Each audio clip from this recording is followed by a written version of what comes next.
नमस्कार, आप देख रहे हैं लाइव लॉन्ग बिहार। मैं हूं खुशबू रॉय। आज से करीब 15 दिन पहले पटना की सड़कों पर बिहार के छात्रों द्वारा एक प्रदर्शन किया गया था।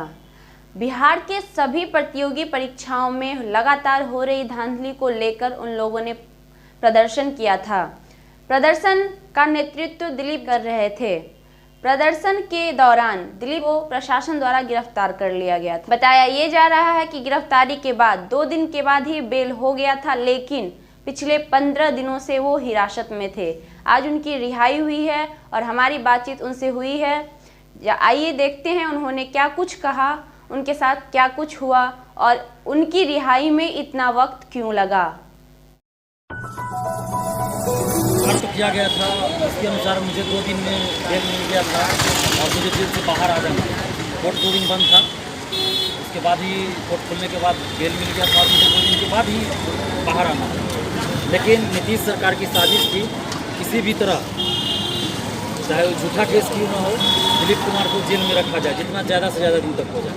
क्योंकि नीतीश सरकार को ये डर था, ये बाहर निकलेगा तो फिर धांधली के विरोध में बोलेगा, फिर आंदोलन की बात करेगा। इसी वजह से वो लोग, सरकार की ये साजिश थी। इसको उसमें प्रोडक्शन लगा दिया गया था। दूसरा केस का फाइल खोल के जो केस में नहीं भी इन्वॉल्व है उसको भी इन्वॉल्व करके, देखिए आंदोलन के तहत तो सबसे पहले गिरफ्तार करना ही गलत था। उसी समय लोकतंत्र की हत्या की गई। जब मजिस्ट्रेट साहब बुलाते हैं कि आप ज्ञापन दीजिए और जब हम अपना डिमांड दे रहे हैं उस समय हमको अरेस्ट किया जाता है, तो कहीं से भी लोकतंत्र में नहीं हो सकता है। अगर उनको गिरफ्तार ही करना था मुझे, वो एक बार बोल देते कि दिलीप तुम गिरफ्तारी दो या थाना में आ जाओ, हम चले जाते, थाना में गिरफ्तार हो जाते। हम चोर लुटेरा थोड़े हैं कि भागने वाले हैं। मेरा तो सब कुछ सार्वजनिक है, चाहे मोबाइल नंबर हो, घर का एड्रेस हो, हम तो भागने वाले हैं नहीं। लेकिन धोखे से अरेस्ट किया गया मुझे। उसके बाद भी अगर मैं चाहता तो भाग सकता था, लेकिन मैं भागूंगा क्यों? मैंने कुछ गलत तो किया नहीं है। उसके बाद मुझ पर आरोप लगाया गया कि लॉकडाउन का उल्लंघन किया गया। तो भाई चुनाव में जो इतना बड़ा बड़ा रैली आप किए, उसमें कौन सा लॉकडाउन का पालन हो रहा था? किसके मुंह में मास्क लगा हुआ था, बता दीजिए हमको। तो वहाँ धाराएँ तो बहुत सी लगाई गई थी। उसमें प्रमुख धारा थी जो नॉन अवेलेबल थी, 353 सरकारी काम में बाधा, तोड़फोड़, यही सब था। जबकि मैं ऐसा आदमी हूँ कि हमेशा बोलता हूँ कि ये संपत्ति सरकारी संपत्ति, हमारी संपत्ति है, देश की संपत्ति है और किसी भी तरह से हम लोग इसका नुकसान करना नहीं चाहते हैं।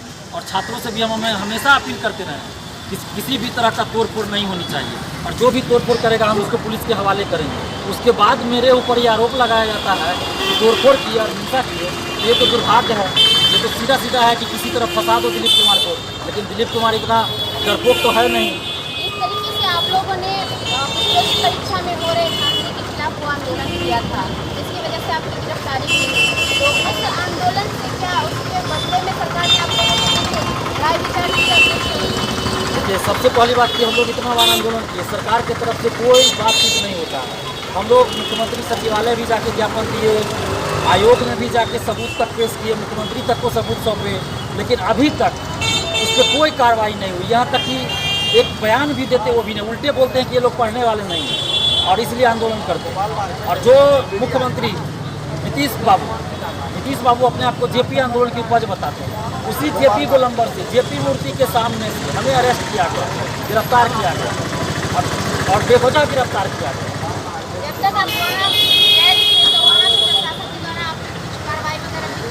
नहीं, जेल में अगर कैदी होता है तो वो कोर्ट का कैदी होता है, कोर्ट की तरफ से भेजा जाता है। लेकिन हाँ, कोर्ट लेकिन जेल प्रशासन चलता है राज्य सरकार के अधीन और राज्य सरकार के दिशा निर्देशों का पालन होता है। लेकिन मैं झूठा बयान नहीं दूंगा, झूठा आरोप नहीं, मेरे साथ किसी भी तरह का प्रताड़ना वाली बात नहीं हुई। सभी ने मेरा सम्मान किया, रिस्पेक्ट दिया कि सही काम करके अंदर आए हैं। किसी ने मुझे प्रताड़ित करने की किसी तरह से कोशिश की नहीं, लेकिन नीतीश सरकार ने जरूर हमें प्रताड़ित करने की कोशिश की। मेरे ऊपर केस पे केस प्रोडक्शन लगा के केस पे केस जोड़ा जा रहा है। अरे भाई, हम कोई क्रिमिनल थोड़े हैं कि हम पे आप केस पे केस लगा रहे हैं कि जेल से बाहर नहीं आए।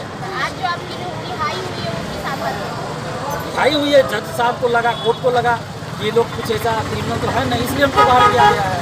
लेकिन नीतीश सरकार की तो मंशा थी कि लंबे समय तक आए तो लगते पुलिस के पास ये पावर होता है कि आप पे कोई भी मुकदमा कर देगा, आपके पास आर्म्स रख देगा, आर्म्स एक्ट लगा देगा।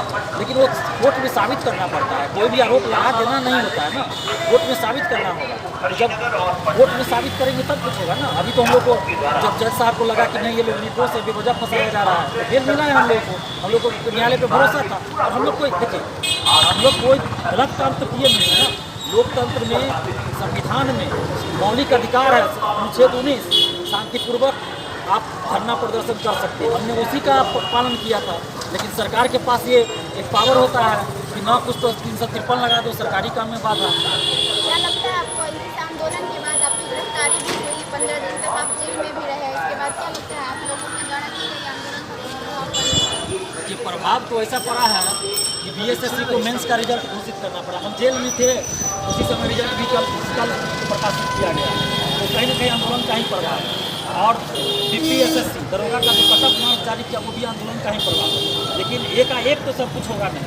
आज बीपीएससी जो हर साल वैकेंसी निकाल रही है वो भी आंदोलन की वजह से है। तो हम लोग का आंदोलन है, आगे भी जारी रहेगा और निश्चित रूप से सुधार होगा। सरकार को सोचना पड़ेगा, अगर सरकार नहीं सोचती है तो उसका खामियाजा इस बार नीतीश जी को हुआ ना, कहाँ पिछले इलेक्शन में कितना सीट जीते, इस बार कितना सीट जीते, अब तो कहीं ना कहीं युवाओं का विरोध उनको झेलना पड़ा है। तो अगली बार वो भी नजर नहीं आएगा, सिंगल डिजिट में रहेंगे, डबल डिजिट भी नहीं पार कर पाएंगे अगर छात्र युवा को ध्यान नहीं देंगे। तो नीतीश जी क्या, जो भी नेता हम लोगों पर ध्यान नहीं देगा सबका हम लोग बहिष्कार करेंगे। हमने पीटी आंदोलन के समय ही कहा था कि अगर नीतीश जी हम लोग की बात नहीं मानेंगे तो विधानसभा चुनाव में हम लोग बहिष्कार करेंगे नीतीश जी का। और हम लोगों ने नीतीश जी का बहिष्कार किया और परिणाम सामने है कि 42-43 सीट पे नीतीश जी सिमट के रह गए। भले मुख्यमंत्री बन गए, लेकिन कैसा मुख्यमंत्री है, कठपुतली मुख्यमंत्री पूरे बिहार को, पूरे दुनिया को पता है कि नीतीश बाबू कैसा मुख्यमंत्री इस बार बने। तो नीतीश बाबू को भी हम एक सजेशन देंगे, सलाह देंगे कि बिहार के छात्रों को डराना बंद कीजिए नीतीश बाबू। और आप तो हमको लगता है, जैसा कि आपने देखा, दिलीप जी ने अपनी सारी बातें बयां की। उन्होंने बताया कि बेल उनका 2 दिन में ही हो गया था, लेकिन 15 दिनों तक उन्हें हिरासत में रखा गया और उन पे कई तरह के चार्जेस लगाए गए, कई अलग अलग चार्ज लगाए गए। जबकि उनका कहना ये है कि वो कोई विद्रोही नहीं है, वो कोई आतंकवादी नहीं है, वो कोई चोर नहीं है, लेकिन वो अनुशासन के साथ शांतिपूर्वक प्रदर्शन कर रहे थे। उनका कहना है कि हमारे संविधान में हमें अधिकार दिया गया है कि हम शांतिपूर्ण प्रदर्शन कर सकते हैं, अपनी बातें को सरकार के सामने रख सकते हैं, जैसा कि उन्होंने किया। लेकिन उसके बावजूद भी उन्हें गिरफ्तार कर लिया गया था और आज 15 दिनों बाद उनकी रिहाई हुई है। उन्होंने बातों में ये भी कहा है कि नीतीश कुमार उन्हें डराने की कोशिश कर रहे हैं, तो वो छात्रों को ना डराएं, क्योंकि उनके डराने से छात्र अब डरने वाले नहीं हैं, वो अपना हक लेकर रहेंगे। यानी कि सभी प्रतियोगी परीक्षाओं में जो भी धांधली हो रही है वो सरकार को अब सुधारनी होगी। इसके साथ साथ उन्होंने ये भी जानकारी दी है कि अगर इन बातों से भी अगर सरकार को फर्क नहीं पड़ता है तो आगे 1 तारीख को यानी कि 1 मार्च को छात्रों द्वारा पुनः प्रदर्शन किया जाएगा और सभी प्रतियोगी परीक्षाओं में हो रही धांधली को लेकर फिर से वो लोग प्रदर्शन करने जा। आगे की जानकारी के लिए बने रहिए हमारे साथ। अगर अभी तक आपने हमारे चैनल को सब्सक्राइब नहीं किया है तो हमारे चैनल को सब्सक्राइब कर ले, बेल आइकन दबाना ना भूलें। अगर आप हमें फेसबुक पेज पे देख रहे हैं तो पेज को लाइक करना ना भूलें। धन्यवाद।